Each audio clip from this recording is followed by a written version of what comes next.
Okay, anytime we are going to make an argument, we have to understand a few basic things. One thing that we have to be just aware of is the fact that no argument is made outside of person to person.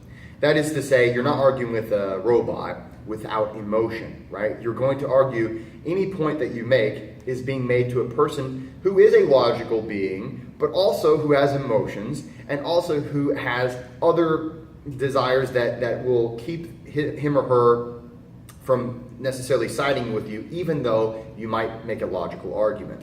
Now, logic is what we really want to shoot for. Anytime we make an argument, we want it to be logically sound, but we do need to understand that there are a few other things that any reader, any audience will look for.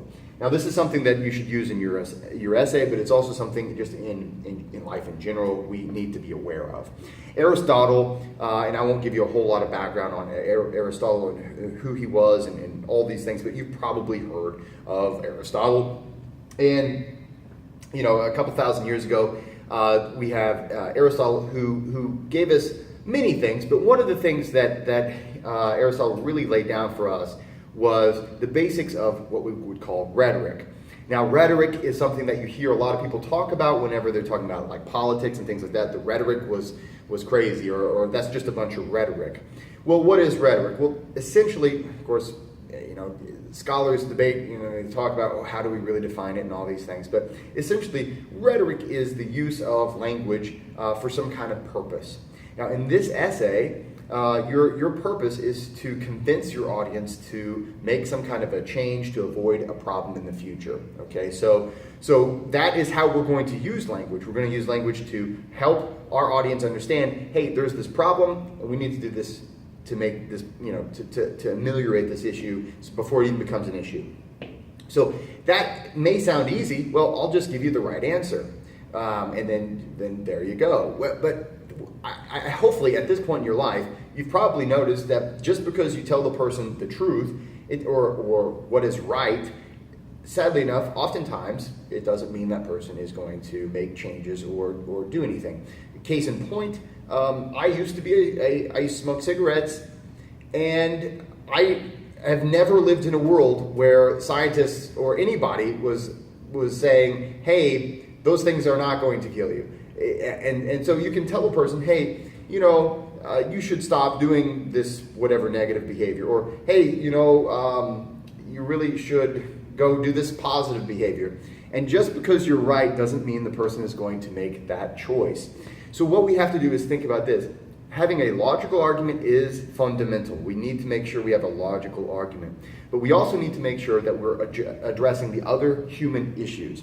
So I'm just going to draw, let's see, this upside down triangle here, just as a visual representation to help us with Aristotle's three appeals.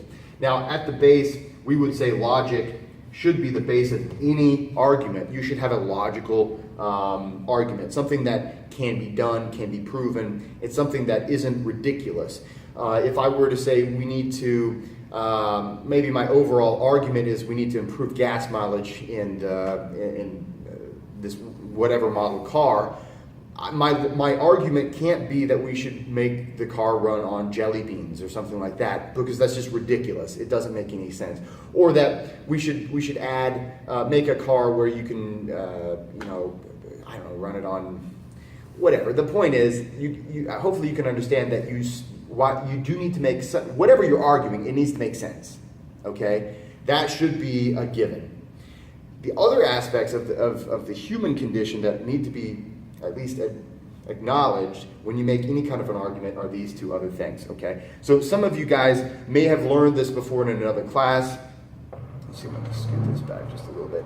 Some of you guys may have already learned this in another class, and some of you may have learned the Greek versions, the Greek logos for logic. We're just going to go with English here. It's an English class. We don't need to get into Greek here, but let's talk a little bit. So we have logic, okay? So we also need what we call the ethical appeal, okay?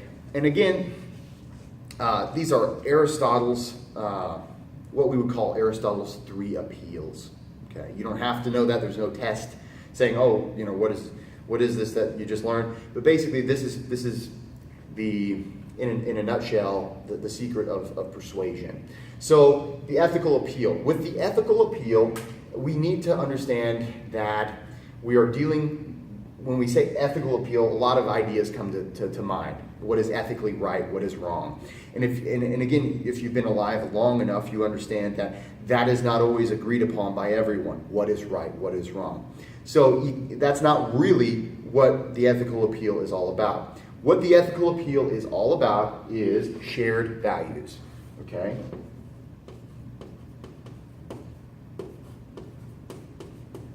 Shared values. So when we say shared values, maybe it has something to do with what is right and what is wrong. Perhaps that is an issue. For instance, we all believe that, the children should be taken care of. Well, okay, great. That's a shared value. That's a place where that's something we have in common. Or we all want what's best for the environment, right? Okay, well, there is a shared value that it's some place where you can start. Hey, we agree on this issue. This is not something we're arguing over. This is something we already agree on. Maybe you might say, for instance, we all agree that research is important or that facts matter. We agree on these issues. These are shared values. So when thinking about the ethical appeal, and when thinking about anytime you're going to talk to someone, you need to be, especially if you're talking to someone in order to get them to do what you want them to do, you need to think about those shared values. If you automatically disagree about very fundamental things, it will be very hard to agree about anything else if you can't agree on these basic things. So now you don't have to come out and state, hey, I think, terrorism is bad. You don't have to come out and just say these words. But there needs to be some kind of a respect for this as being true. And sometimes you do need to come out and say it. Sometimes it's, maybe your issue that you're going to be arguing over has something to do with fair hiring practices or has something to do with discrimination in the workforce or something like that. And you say, I think we can all agree that discrimination has no place in Subaru or has no place in our workforce. Or I think we can all agree that sexism is something that cannot be tolerated in our workforce, or so on and so forth. So you can actually come out and say, sometimes you can just come out and say, I think we can all agree this, this, and this. As just a basic statement, let's just make sure we're all on the same page. Because you need that as a sticking point. You need that to say, hey, listen, you may not even know who I am, you may not know anything about me, but guess what? Here's this thing that I can say, this is something that I believe, and that I assume you believe too. And we have this in common. So I'm a more trustworthy person as a result of letting that information be shared. The other thing is, and of course I wish logic was what I made my decisions on all the time, but the other thing is emotion. Let's see, emotion. We always have to think about emotion. And this is different. And when I say an emotional appeal, I'm going to make an emotional appeal to you. Well, some people take that the wrong way and they say, well, that means I need to get emotional whenever I'm appealing to someone. So I need to be really sad when I'm talking to you and show you how excited I am or how angry I am. No, that's not it. The idea of an emotional appeal is that I'm trying to get my reader or my audience to feel an emotion. I want them to feel this certain kind of emotion because I want them to feel this way because that's probably going to make them do this thing that I want them to do. So for instance, maybe, think about the emotions that often move people to action. So you want people to feel those emotions. Maybe it's guilt, maybe it's a sense of anger, maybe it's a sense of compassion, maybe it's greed, who knows? But you need to make sure that in addition to having a logical argument and saying this is what needs to happen, there is some kind of an incentive emotionally to do something. Because there are a lot of things that logically need to happen. A lot of things that, well, the science says this, therefore we should be doing this.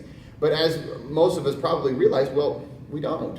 A lot of times emotion comes into play. Most of the time, emotion comes into play.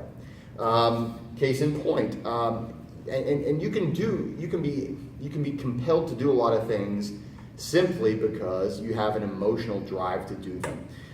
That's why advertising works. Because you have an emotional drive to be accepted or to stand out amongst your peers. But also think about this. How many of you, I think they still have the Sarah McLachlan, where she sings the song, she has the pets and like the dogs and cats that were abused, and please give to our organization. And she's singing her song, in the eyes of a stranger. And there's the dogs, and maybe one of them, they're so pitiful, but they're cute too, and it makes you, and then of course she's wanting you to feel pity for these dogs. She wants you to feel almost guilty for not giving money to this organization. So that's the emotion that she's trying to compel you to feel. And charities do this a lot. And in your case, in order to get, for instance, when it comes to leadership, if you take a look at most leaders throughout history, look at their speeches. They don't just lay out a logical plan. They don't just say, hey, so there's this economy thing, and here's the figures and all the facts that we need to do. No, they'll create an enemy, so we can feel animosity toward that enemy. So we need to rise together to go do this thing, or they'll create some kind of an emotional pull. A classic one to look at would be like a JFK type of a speech.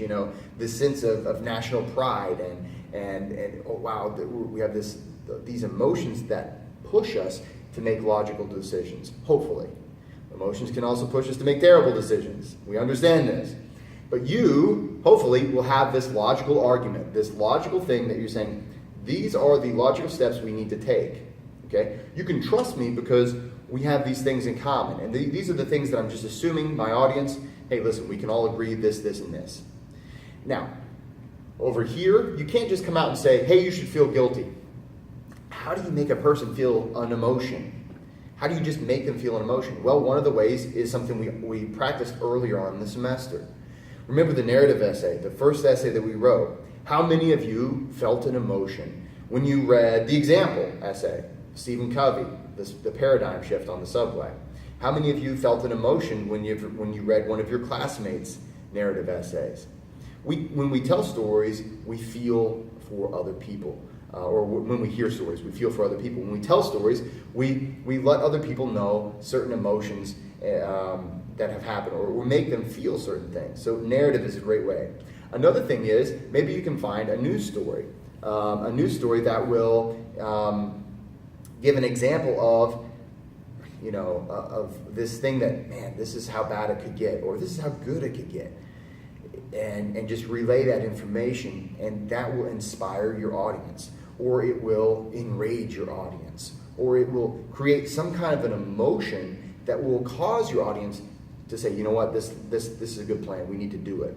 Not only is it a good plan, but we need to do it. We've got to get pushing to do this. So think about these appeals as you go forward writing your essay. I don't want you to come out and say, this is my ethical appeal, or this is my logical appeal. But these things need to be present in one way or another.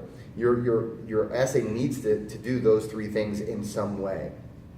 Oftentimes with the ethical appeal, we state things that can be shared values. We use research. Research implies that you value research. If you use research and you're using facts and statistics, well, that implies that, I feel like facts matter, don't you? That would be a shared value that you're implying. You don't have to come out and say it. So think about these things as you go forward with your argument, and they will make a stronger argument for you.